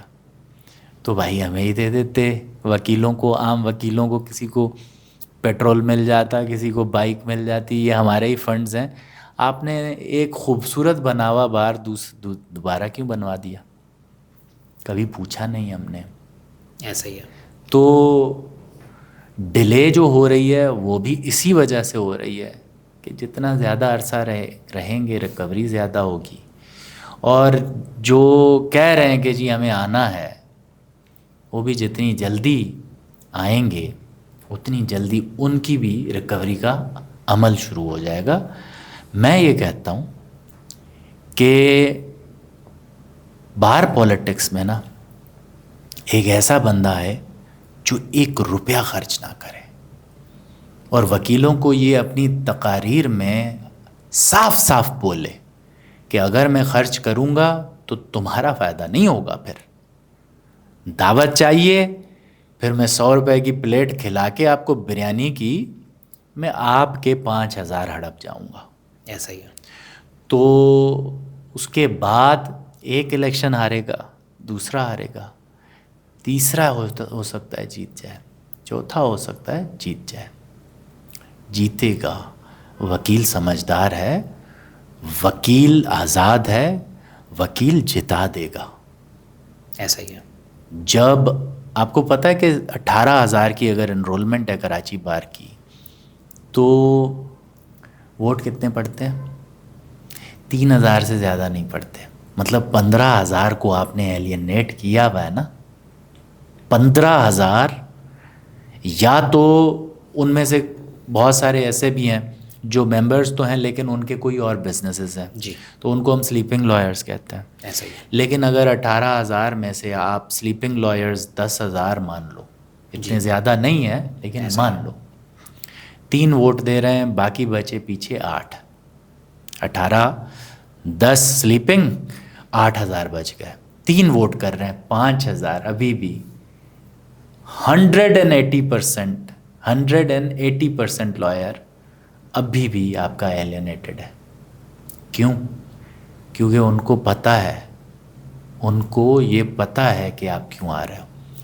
اور بڑا تنگ ہوتے ہیں ہم لوگ یار, جب آپ روزانہ ہم سے آ کے ہاتھ ملا کے جاتے ہو. ہم بار روم میں بیٹھے ہوئے ہیں, کھانا کھا رہے ہیں, ناشتہ کر رہے ہیں, ہیئرنگ میں پتہ نہیں کیا ہوا کیا نہیں, ہماری فیور میں ہوا نہیں ہوا, ہمیں ان چیزوں کی ٹینشن, یہ ٹینشنیں لے کے 50 اور چیزیں ہوتی ہیں, وہ لے کے ہم آرام سے آ کے اے سی میں بیٹھ کے کھانا یا کھا رہے ہوتے ہیں یا چائے پی رہے ہوتے ہیں, سکون سے اپنے دوستوں کے ساتھ, کولیگز کے ساتھ بات چیت گپ شپ لگانے بیٹھے ہوئے ہوتے ہیں. آپ آتے ہیں, یہ رو آئی بھائی ہاتھ ملا کے جاؤ. ایک بندے کے ساتھ 6 لوگ ہوتے ہیں, اگر 5 ہو تو سمجھتا ہے کہ بھائی میری پروٹوکول بڑی ہونی, میرا پروٹوکول اتنا نہیں ہے, 6 تو منیمم ہونے چاہیے. اور 6 لوگ آ کے پھر ہاتھ ملا رہے ہوتے ہیں. ارے پتہ نہیں انہوں نے ہاتھ دھوئے ہوئے ہیں نہیں دھوئے ہوئے ہیں, میں کھانا کھانے بیٹھا ہوں ہاتھ دھو کے بیٹھا ہوا ہوں, اب میں ملانا نہیں چاہ رہا کیونکہ پھر انہیں ہاتھوں سے مجھے کھانا کھانا ہے. تو لیکن پھر مجھے بار بار اٹھنا بھی ہے. آپ آئے ہو, وہ میرے آداب یہ کہتے ہیں کہ میں آپ سے اٹھ کے ہاتھ ملاؤں. پھر یہ ایک گروپ گیا, دوسرا اس کے پیچھے آیا, پھر تیسرا, پھر چوتھا, پھر 5واں. بھائی تنگ ہو جاتے ہیں ہم. عام وکیل آپ سے ایلینیٹڈ ہے.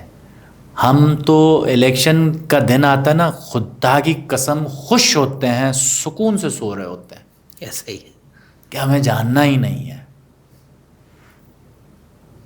ورنہ یا تو سنڈے کا دن ملتا ہے ہمیں پھر, لیکن اس دن بھی پھر کام ہوتا ہے. الیکشن کے لیے آپ 2-4 دن کورٹیں بند کرا دیتے ہو, کام سلو ہو جاتا ہے. الیکشن ڈے پہ ہم سو رہے ہوتے ہیں, کوئی پرواہ نہیں ہوتی ہے ہمیں کون جیتتا ہے کون ہارتا ہے. لیکن یہ پرواہ ہونی چاہیے کیونکہ یہ ہمارے فنڈز ہیں, یہ ہماری بہتری کے فنڈز ہیں. پرواہ ہونی چاہیے, اور ہم میں سے کوئی آنا چاہیے جو 1 روپیہ الیکشن پہ خرچ نہ کرے اور یہ روک ٹوک کے اعلان کرے کہ بھائی میں نہیں کروں گا, ووٹ دو, اور اگر دیتے ہو تو پھر اپنی قسمت دیکھو. زبردست. اور یہ 1 سال میں بھی الیکشن نہیں ہونا چاہیے, 3 سال یا 4 سال ایک ٹینیور ہو. 1 سال کا بہت کم ہے. بالکل. ابھی آپ جو ہے وہ کل الیکشن ختم ہوا, صبح جو ہے وہ اگلے دن آ جاتے ہیں ہارنے والے اور جیتنے والے دونوں, جی تھینک یو آپ نے ووٹ دیا. ارے بھائی یار آج تو چھوڑ دو. پھر جو ہے نا وہاں سے پورا سال پھر سے کیمپین شروع ہو جاتی ہے. بالکل ایسا ہی ہے, بالکل ایسا ہی ہے. سر لاسٹ میں ہمارا ایک سیگمنٹ ہے جس میں ہم شخصیات کا نام لیتے ہیں, اور آپ نے کوئی بھی ایک جملہ جو آپ کے ذہن میں پہلا آئے ان شخصیات کے بارے میں آپ نے وہ بولنا ہے. ہم سیاستدانوں کے نام آپ کے سامنے رکھیں گے. سب سے پہلے ذوالفقار علی بھٹو صاحب. بہت ہی ٹیلنٹڈ اور بہت ہی ایموشنلی اس ٹیلنٹ کو ویسٹ کر دیا, ایموشنز میں آ کے اپنی انا کے اندر اس ٹیلنٹ کو ویسٹ کر دیا. جی ایم سید صاحب.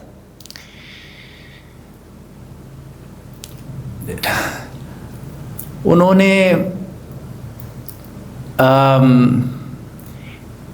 اپنی سیاست کو جو ہے وہ صدی میں جو کچھ ہو رہا تھا 20ویں صدی میں, اس کو اس کی بنیاد پر سیپریٹسٹ سیاست کی, لیکن آنے والی صدی کو بھول گئے کہ دنیا گلوبلائزیشن کی طرف جا رہی تھی, اور انہوں نے جو ہے وہ سیپریشن کی طرف عوام کو لگا دیا.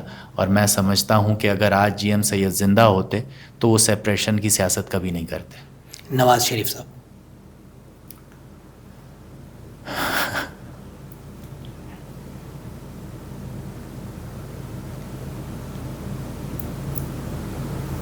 میں کبھی پسند نہیں کرتا تھا ان کو, 2018 کے بعد کرتا ہوں.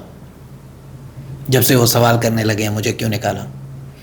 آصف زرداری صاحب. میٹھا زہر. عمران خان صاحب.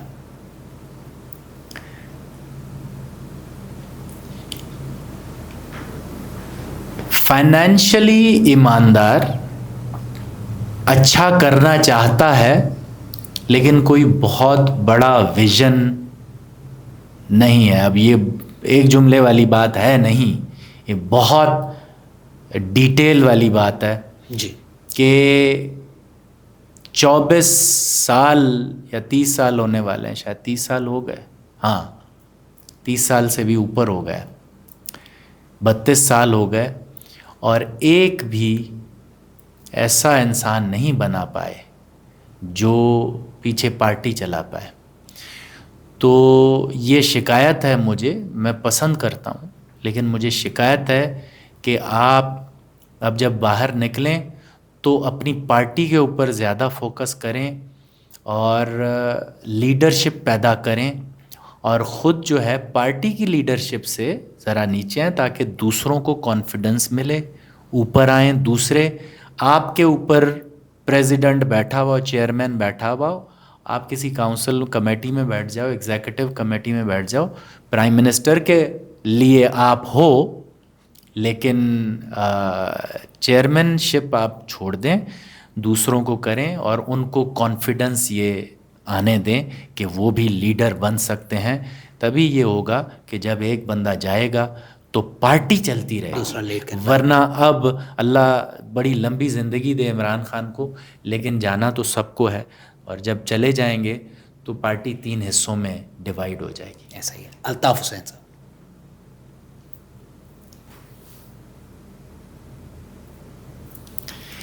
یار بڑے ٹیلنٹڈ تھے شروع میں, اور اگر یہ لسانی سیاست کو چھوڑ دیتے, مطلب اس کا نہیں پکڑتے رستہ, تو میرا خیال ہے الطاف حسین سے جو ہے نا بہتر پاکستان کو جو ہے, میں سمجھتا ہوں پاکستان کے اندر کوئی ٹاپ کے 5 جو بھی پولیٹیشنز ہیں نا ان میں سے ہو سکتے تھے اگر یہ لسانیت والی نفرت والی سیاست نہیں کرتے.